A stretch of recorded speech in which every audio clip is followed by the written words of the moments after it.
উত্তরবঙ্গের যে অবারিত সম্ভাবনা আছে সেই সম্ভাবনা যদি আমরা কাজে লাগাতে পারি, এই উত্তরবঙ্গের আয় নিয়ে বাংলাদেশ পরিচালনা সম্ভব ইনশাআল্লাহ।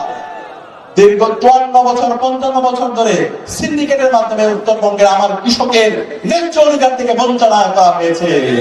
আমার এখানকার মা বোন যারা আছে তাদের অধিকার নিশ্চিত করা হবে। আমিরে জামাত ঘোষণা দিয়েছেন প্রত্যেকটা জেলায় জেলায় মেডিকেল কলেজ স্থাপন করা হবে ইনশাআল্লাহ। এখানকার যারা যুবক আছে তাদের জন্য 50 লক্ষ যুবকের জন্য কর্মসংস্থানের ব্যবস্থা করা হবে ইনশাআল্লাহ।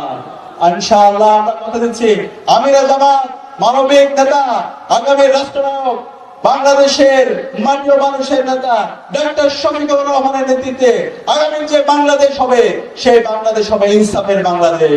আমরা কি এই নির্বাচনের 4টা আসন ডক্টর শফিকুর রহমানকে উপহার দিতে পারবো ইনশাআল্লাহ?